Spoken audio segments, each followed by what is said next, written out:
Halo, berjumpa kembali dengan saya, Tantan, di kanal Tekstur, Taxation Literature, kanal YouTube yang selalu menyediakan informasi perpajakan yang selalu update bagi para sobat dan besti semua. Dan pada kesempatan kali ini, saya juga mewakili redaksi PP Konviar, mengucapkan selamat Hari Raya Idul Fitri 1446 Hijriah. Mohon maaf lahir dan batin. Dan semoga para sobat besti yang ingin mudik bisa berjalan dengan lancar dan bisa selamat sampai dengan tujuan. Dan jangan lupa untuk selalu patuhi rambu-rambu lalu lintas. Dan apabila ada pertanyaan mengenai video ini maupun video sebelumnya, saya persilakan para sobat dan besti menuliskan di kolom komentar. Dan kami akan meresponnya dengan sesegera mungkin.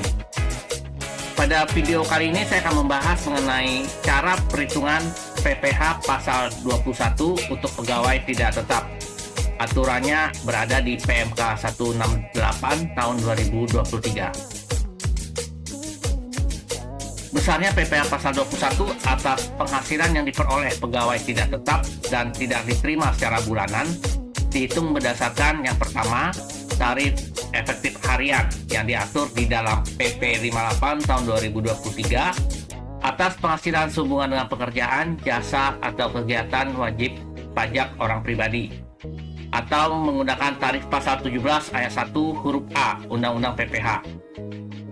Penggunaan tarif di atas ditentukan berdasarkan yang pertama, jumlah penghasilan bruto pegawai tidak tetap dalam sehari apabila penghasilan diterima atau diperoleh harian, atau rata-rata jumlah penghasilan bruto pegawai tidak tetap sehari apabila penghasilan diterima atau diperoleh selain harian. Jumlah penghasilan bruto untuk pegawai tidak tetap berupa upah harian, mingguan, satuan, borongan, dan upah yang diterima atau diperoleh secara bulanan.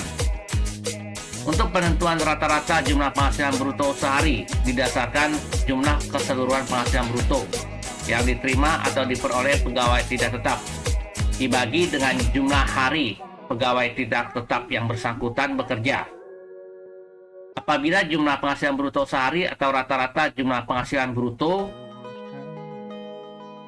sampai dengan 2,5 juta rupiah dalam sehari, maka PPh pasal 21 dihitung dengan menggunakan tarif efektif harian dikalikan dengan jumlah penghasilan bruto dalam sehari atau rata-rata jumlah penghasilan bruto sehari, atau lebih dari 2,5 juta rupiah sehari apabila PPh pasal 21 dihitung dengan tarif pasal 17 ayat 1 huruf A Undang-Undang PPh dikalikan dengan 50% dari jumlah penghasilan bruto dalam sehari atau rata-rata jumlah penghasilan bruto sehari.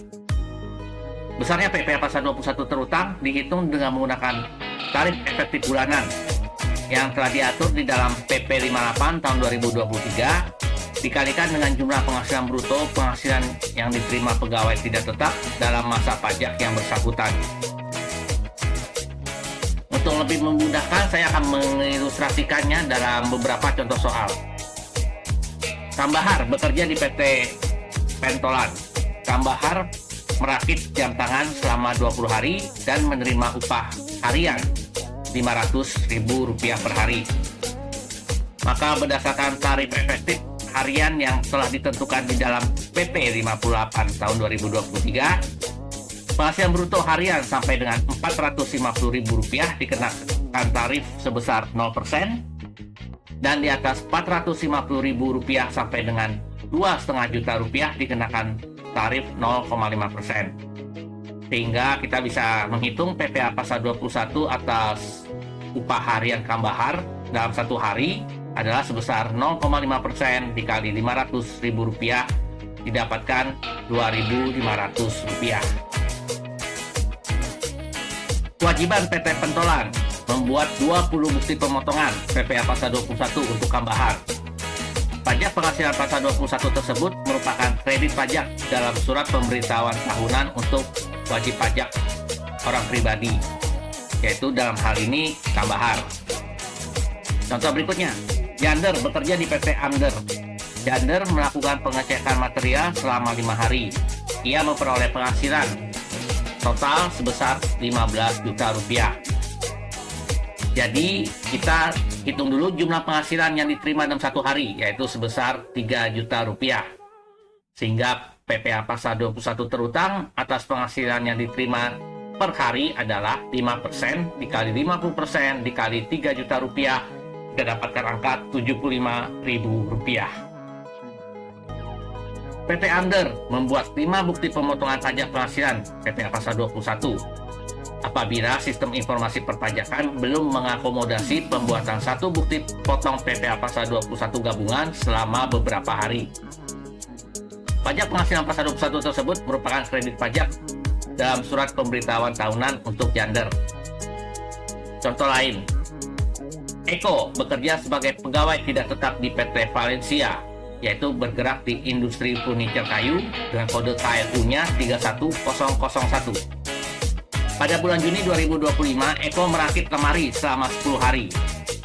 Jumlah penghasilan yang diterima sebesar 5 juta rupiah. Sesuai dengan PMK 10 tahun 2025, penghasilan per hari yang diterima Eko sebesar Rp500.000 per hari, dan KLU PT Valencia termasuk yang mendapatkan insentif PPh Pasal 21 yang ditanggung pemerintah, maka Eko berhak memanfaatkan insentif tersebut. Jadi jumlah PPh Pasal 21 yang ditanggung pemerintah per hari sebesar 0,5% dikali Rp500.000 sama dengan Rp2.500. Kemudian PPh Pasal 21 DTP sebesar Rp2.500 per hari merupakan insentif yang harus dibayarkan secara tunai oleh PT Valencia pada saat pembayaran kepada Eko, dan wajib membuat bukti pemotongan PPh Pasal 21 dengan mencantumkan keterangan insentif PPh 21 DTP. Berikutnya contohnya, Nandar bekerja sebagai pemetik teh di PT Maju. Statusnya adalah TK0 dan bukan pegawai tetap dari PT Maju. Selama tahun 2025, dia memperoleh penghasilan sebagai berikut.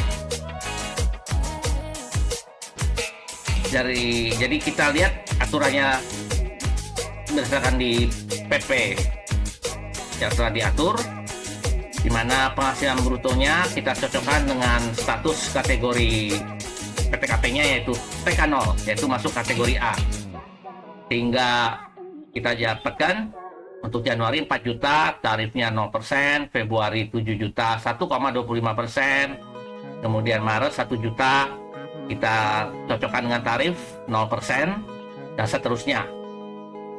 Berikut juga kita lanjut sampai Juli sampai dengan Desember, yaitu kita cocokkan penghasilan brutonya berdasarkan tarif efektif bulanannya juga di kategori A. Jadi kita totalkan dari Januari sampai Desember, kita peroleh total penghasilan brutonya sebesar 73 juta rupiah. Kemudian total PPh Pasal 21 yang terutang dari Januari sampai Desember sebesar Rp870.000. Jadi PT Maju harus membuat bukti pemotongan PPh Pasal 21 setiap bulan, termasuk bulan-bulan saat PPh Pasal 21-nya nihil. PPh Pasal 21 yang telah dipotong PT Maju merupakan kredit pajak dalam surat pemberitahuan tahunan untuk tahun pajak 2025. Jadi dalam menghitung PPh Pasal 21 untuk pegawai tidak tetap, selain itu kita juga harus mengacu ke PMK nomor 10 tahun 2025, yaitu PPh Pasal 21 yang ditanggung pemerintah untuk kategori pegawai tidak tetap. Untuk PMK tersebut telah saya jelaskan di video saya sebelumnya, namun sekali lagi saya akan mengulang secara singkat saja. Untuk memperoleh fasilitas PPh Pasal 21 DTP untuk pegawai tidak tetap, yang pertama, pegawai tersebut harus memiliki NIK yang telah terintegrasi dengan DJP. Yang kedua, menerima upah per hari tidak lebih dari Rp500.000 apabila upah diterima secara harian, mingguan, satuan, atau borongan. Atau tidak lebih dari Rp10 juta apabila upah tersebut diterima secara bulanan. Dan yang terakhir, tidak menerima insentif PPh pasal 21 DTP yang lain berdasarkan aturan perpajakan. Jadi untuk lebih jelasnya, nanti di akhir video ini para sobat Nabesti bisa mengklik nanti link yang berisi video saya yang telah menjelaskan tentang insentif PPh pasal 21 DTP tersebut di video saya yang telah dibuat di edisi sebelumnya. Sampai jumpa di video saya berikutnya, dan sekali lagi saya mengucapkan selamat berlibur, hati-hati di jalan, dan semoga bisa selamat sampai di tujuan. Bye.